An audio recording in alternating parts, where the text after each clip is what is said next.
Mr. President, President Trump and the Republican leadership, as you just heard, are talking every day on television, news conferences, telling the American people how this tax bill that was passed here at 2 o'clock in the morning on Friday night without any hearings, with no serious debate, how this tax bill is designed to help the middle class and how it was written for the middle class.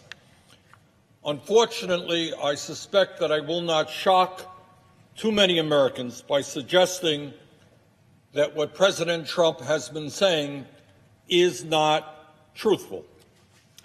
This legislation, according to numerous independent studies, will provide 62% of the benefits to the top 1%. 62% of the benefits will go to the top 1%, while increasing taxes on 83 million middle-class households by the end of the decade. Now, why?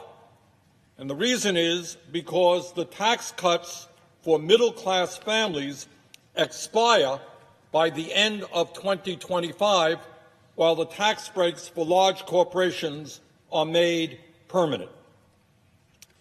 Mr. President, we are living in a moment in American history where we have an unprecedented level of income and wealth inequality, where the top 0.1% now owns almost as much wealth as the bottom 90%, where the top 1% owns almost twice as much wealth as the bottom 90%, and if you can believe it, where three of the wealthiest people in this country, Mr. Gates, Mr. Bezos, and Mr. Buffett, three people own more wealth than the bottom half of the American population. That is where we are right now.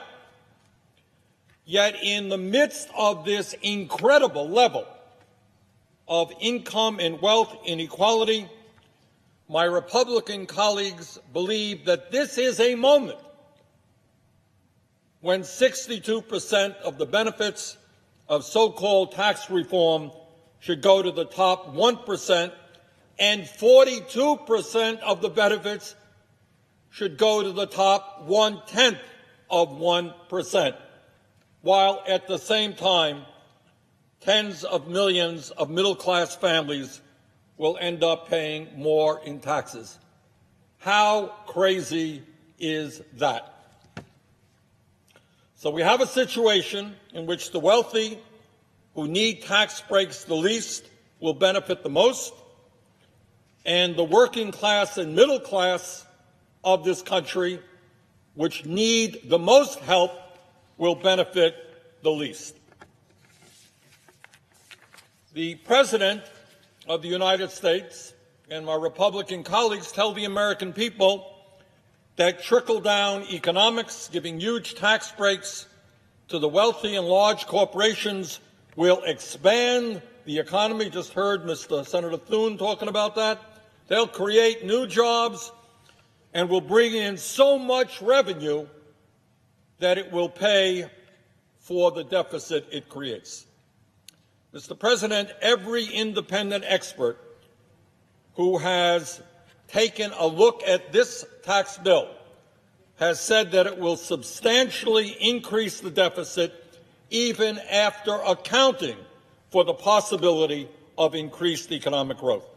Joint Committee on Taxation has told us that this bill will increase the deficit by $1.4 trillion over the next decade. Now, why is that important? Well, first of all, it shows, if I may say, the hypocrisy of my Republican colleagues who year after year after year on this floor lectured us about the dangers of a $20 trillion national debt and growing deficits. We heard this time and time again.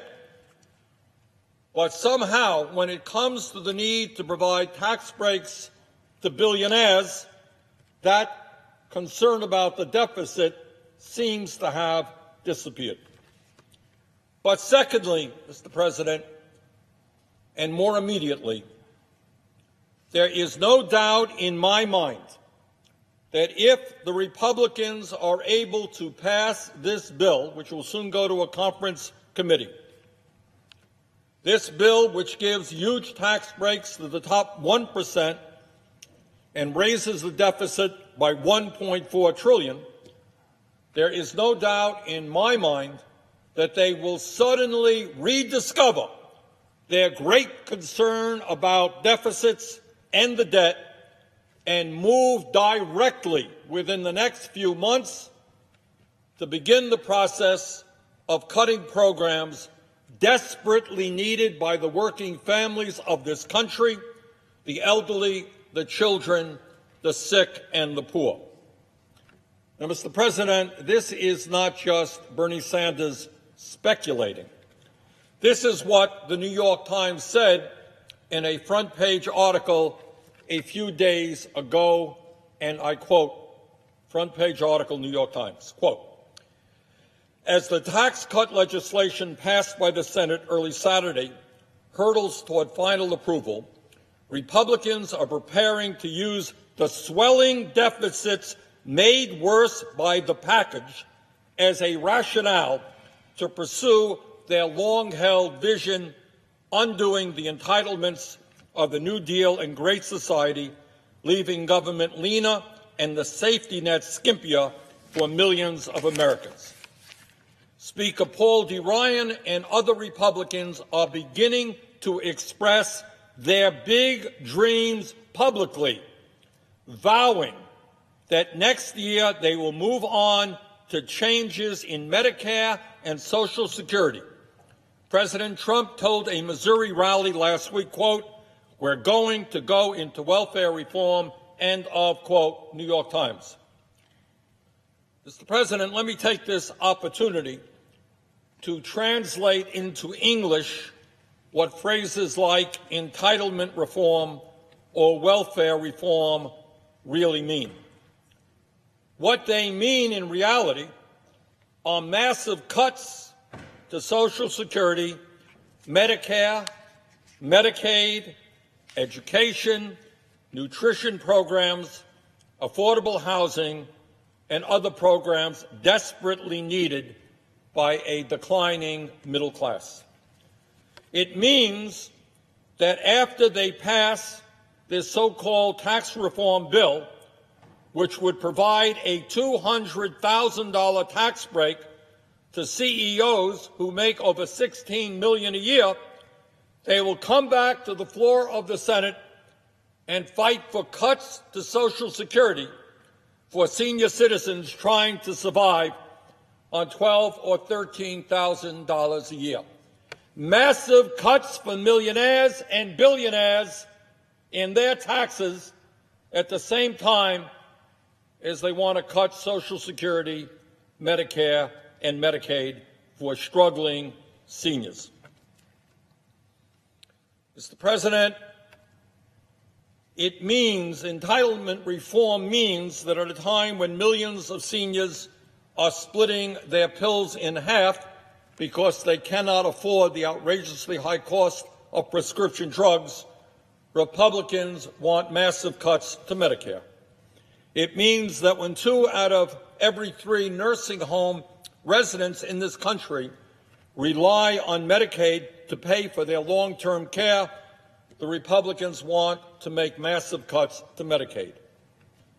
Now, we do not know exactly what form these cuts will take. I think that is not yet clear. There has been discussion among Republicans about raising the retirement age for Social Security to 70 years of age, forcing older workers to work years more before they can get their earned retirement benefits. Maybe they will cut back on cost of living increases through a so-called chain CPI, and that is a new formulation which means lower benefits not only for seniors but for millions of disabled veterans. They apparently believe, for those of you who are on Social Security now, that the COLAs you have been getting in recent years are just too high. That 0% increase you got a couple of years ago, just much too high. We got to change the formula and lower benefit increases. Or maybe they will go back to their long-term dream of privatizing Medicare, converting it into a voucher program, which will say to the elderly in this country, here is a check for $8,000, and you go out and you find private insurance on your own. And I would say good luck to any elderly person in this country who is struggling with heart disease or cancer, and you see what kind of insurance program you are going to get with a check of $8,000. Mr. President, I would remind my colleagues that many of these proposals were included in the budget resolution the Republicans voted for right here on the floor of the Senate. This is not speculation. These are issues and items that Republicans already voted for. They already voted for a $1 trillion cut to Medicaid, which would throw some 15 million Americans off of health insurance. They have already voted in the budget to cut Medicare by $473 billion. Mr. President, in my view, the last thing we should be doing is giving tax breaks for billionaires while cutting programs for the most vulnerable people in our country. Now, Mr. President, during the campaign, Donald Trump, as a candidate, promised he would not cut Social Security, Medicare, and Medicaid. He made that promise over and over again. And let me just quote here on some of these charts and some of these tweets exactly what Donald Trump said on the campaign trail. This is what he said, quote, I was the first and only potential GOP candidate to state there will be no cuts to Social Security, Medicare, and Medicaid, end of quote. On another occasion, he said, quote, I am not a cutter. I'll probably be the only Republican that doesn't want to cut Social Security. That was January 24th, 2015. Quotes, Donald Trump, here it is. It's my absolute intention, not being very vague about this one, Mr. President, his absolute intention to leave Social Security the way it is, not increase the age, and to leave it as it is, end of quote. Donald Trump, March 10th, 2016. And here's another quote, Mr. President, Donald Trump. Quote, you know, Paul Ryan wants to knock out Social Security, knock it down, way down. He wants to knock Medicare way down. And frankly, well, two things. Number one, you're going to lose the election if you're going to do that. Now, I want to get rid of waste, fraud, and abuse. I want to do a lot of things to it that are going to make it much better, actually.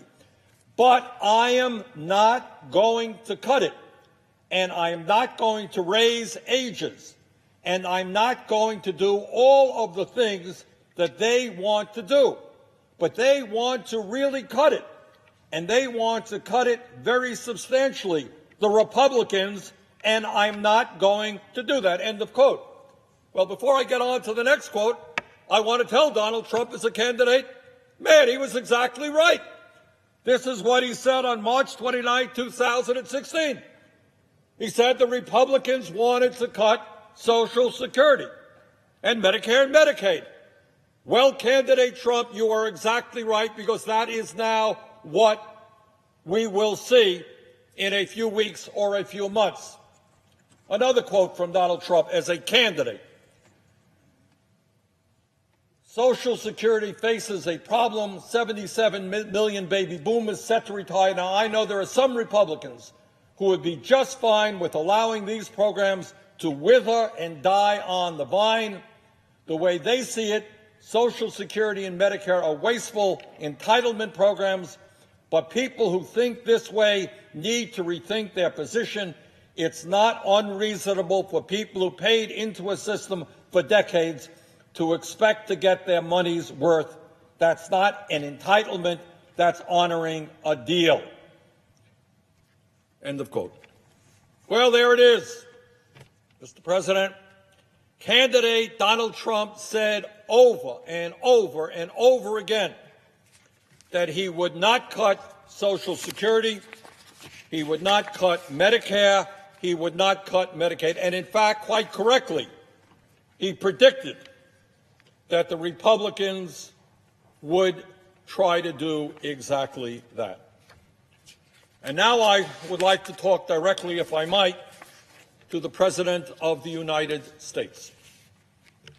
And I would say, Mr. President, on the campaign trail, you said over and over again, you would not cut Social Security or Medicare or Medicaid. And today, I am asking you nothing more than to keep your words. Don't lie to the American people. Millions of people voted for you because you said you would not cut Social Security, Medicare, and Medicaid. Keep your word. Tell Senate Leader McConnell and tell House Speaker Paul Ryan that you will veto any legislation that cuts these programs. And with that, Mr. President, I would yield the floor.